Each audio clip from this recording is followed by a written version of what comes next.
Do you really believe you could just uproot your parents and move them into our home without even consulting me first? I asked, my voice trembling with a mix of anger and disbelief. Ryan, my husband of 6 years, glanced up from his laptop with a smirk that had become all too familiar and despised. "Oh, Amelia, don't be so dramatic," he replied. "It's just for a while, and besides, it's not like you have a say in this." His words struck me like a slap in the face. This house, a charming 2-story nestled in a quiet suburb, wasn't just any house. It was the home my grandparents had left me. It was the place where I had envisioned raising our son, Lucas, away from the toxicity of Ryan's family. "You do remember that this house is in my name, right?" I retorted, my hands clenched into fists at my sides. Ryan's expression faltered, his smugness giving way to uncertainty. Just as our 2-year-old Lucas toddled into the room, I forced a smile for his sake. He was blissfully unaware of the tension. "I'm not okay with this, Ryan. Your parents have never respected me or our space. Why now?" I struggled to keep my voice steady. Ryan shrugged indifferently, stoking my frustration. "Their family, Amelia. You wouldn't understand." The word family echoed in my mind mockingly. My own family, who ran a small but beloved coffee shop in town, had always been my sanctuary. The doorbell rang, interrupting our standoff. Through the peephole, I saw them.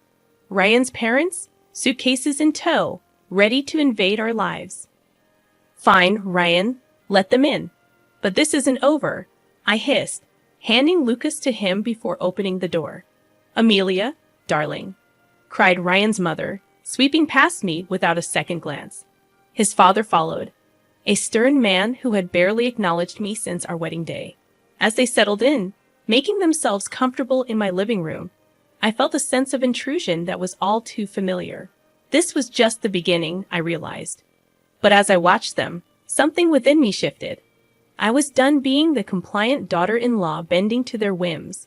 Retreating to the kitchen, my mind raced. This was my home, my sanctuary, and I was ready to fight for it. The following days turned into a blur of unwelcome changes. Ryan's mother, Elaine, had a way of making her presence known in the most suffocating manner.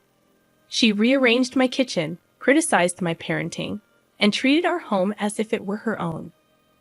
"Lucas shouldn't be eating that, Amelia.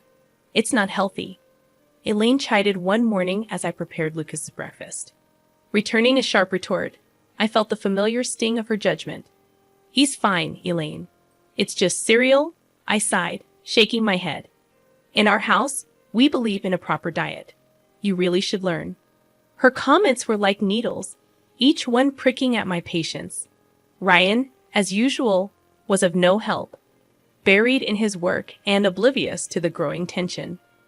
One evening, as I put Lucas to bed, Elaine barked into his room. "He's still not sleeping through the night. You must be doing something wrong." Her words were a slap in the face, undermining my efforts as a mother. "I'm doing the best I can," I snapped, unable to contain my frustration.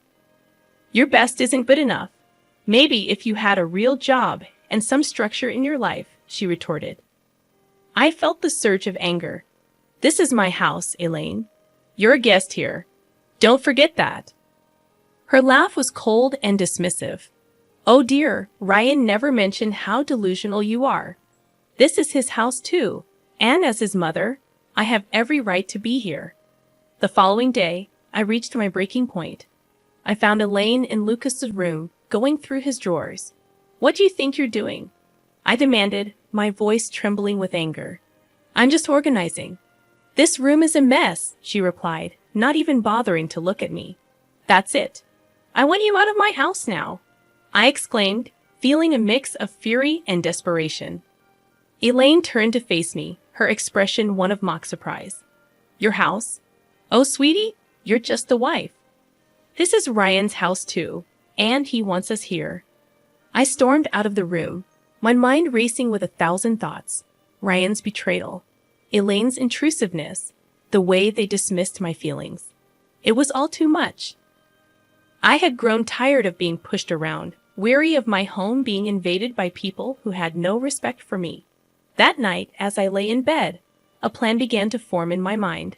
I was going to take back control of my life, my home, and my son's future. Ryan and his parents had crossed a line, and it was time for them to learn that I wasn't going to be their doormat any longer. The fight was just beginning, and I was ready. A few days later, Ryan dropped a bombshell during an already tense dinner. My parents need to stay with us longer. Their house is undergoing renovations, he said nonchalantly, as if it were the most natural thing in the world. I felt my blood boil. Longer, Ryan? We never discussed them staying in the first place, I objected. He shrugged, avoiding my gaze. It's just for a few more weeks. What's the big deal? The big deal is that your mother treats me like an intruder in my own home. I snapped, my frustration reaching its peak. Elaine, overhearing our conversation, chimed in with her usual condescending tone. Amelia, you're overreacting. We're family. You should be more accommodating. Their words echoed in my mind, fueling a growing resolve. I wasn't going to let them walk all over me anymore. It was time to fight back. The next morning, I called my brother Alex, who had always been my confidant. They're taking over my life, Alex. I can't take it anymore. I confessed, choking back tears. Alex's voice was firm and supportive.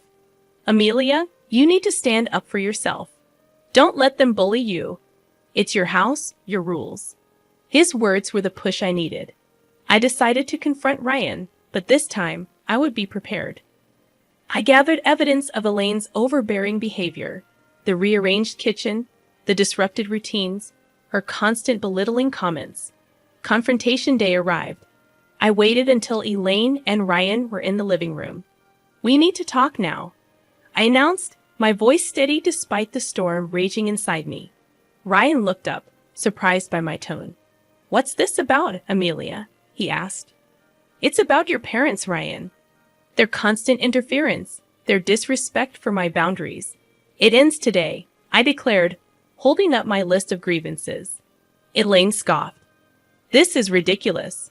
We're just trying to help.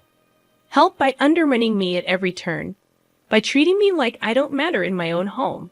I countered, my anger palpable. Ryan shifted uncomfortably. Amelia, they're my parents. We can't just kick them out, he protested. No, Ryan, they're guests in my home, and they've overstayed their welcome. Either they leave, or I do with Lucas. I ultimatumed, my resolve unwavering. The room fell silent, the gravity of my words hanging in the air. I saw the flicker of realization in Ryan's eyes, but it was Elaine who spoke first. You wouldn't dare, she hissed, her facade slipping. Watch me, I retorted, my voice laced with determination. That night, Ryan's parents packed their bags. As they left, Elaine shot me a venomous look. You'll regret this, Amelia, she warned.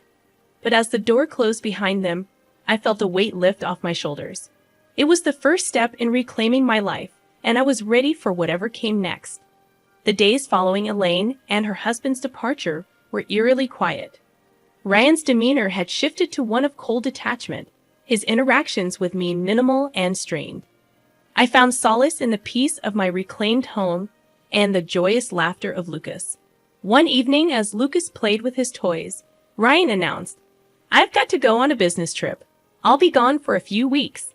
His tone was indifferent, as if our strained relationship had taken a backseat to his career.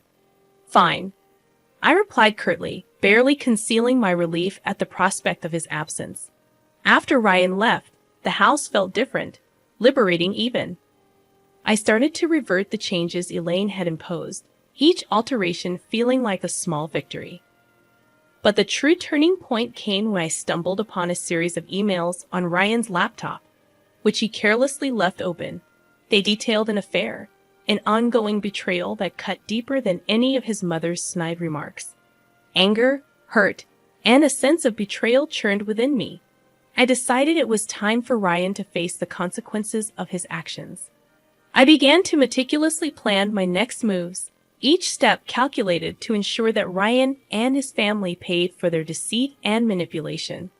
The first step was to secure my financial and legal standing.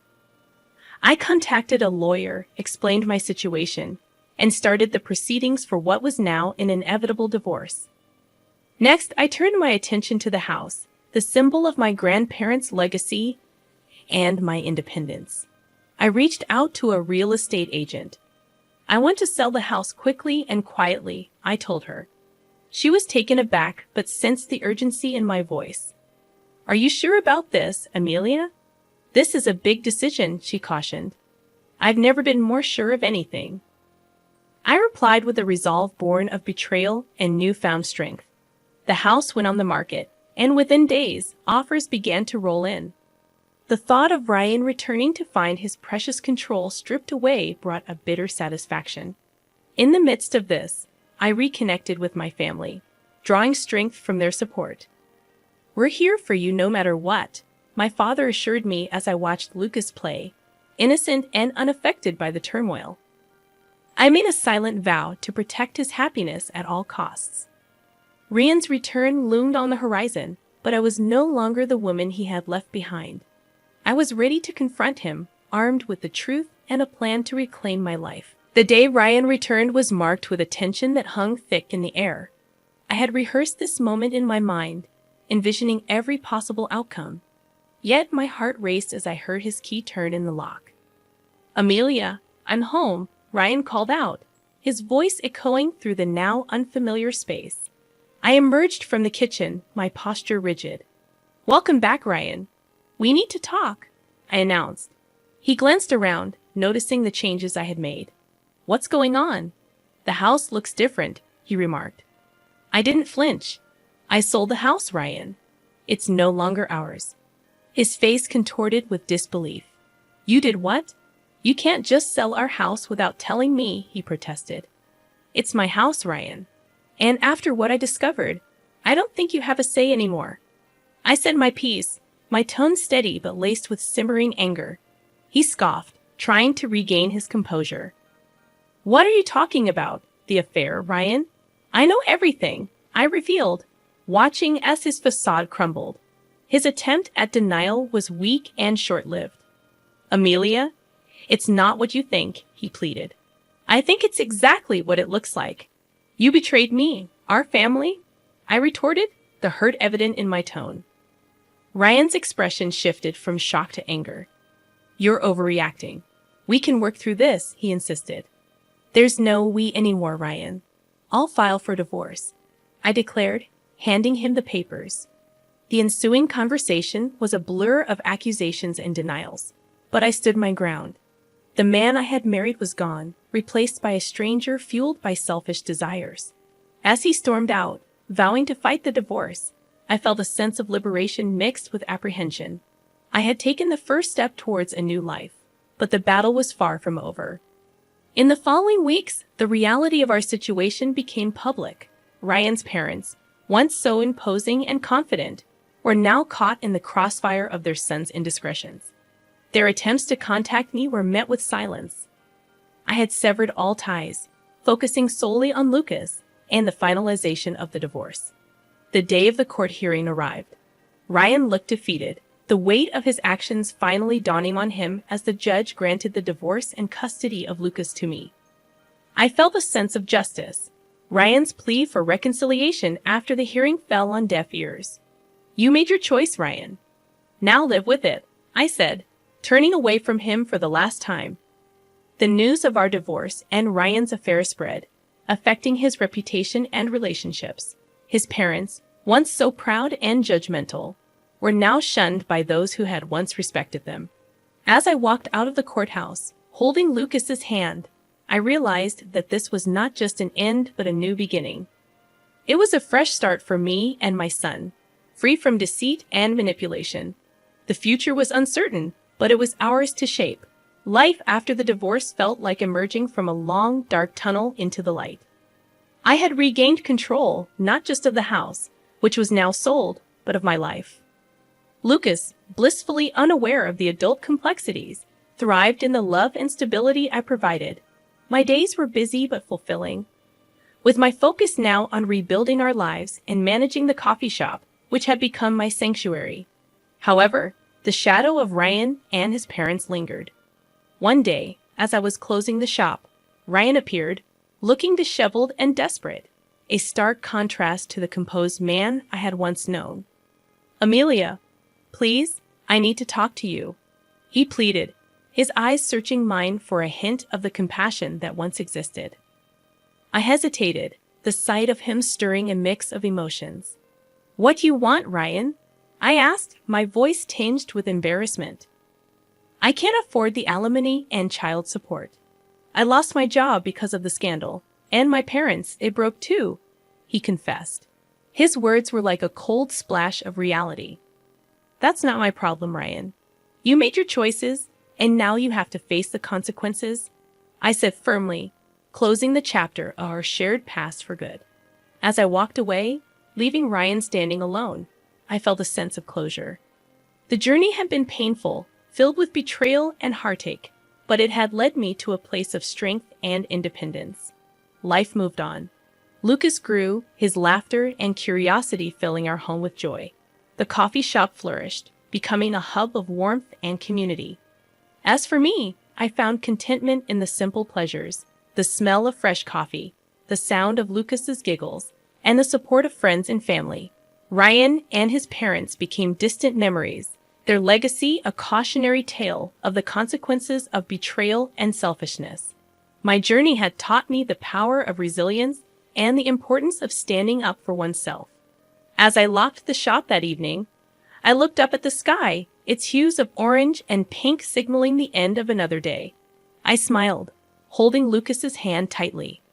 Our future was uncertain, but it was bright. We were moving forward, one step at a time, into a new chapter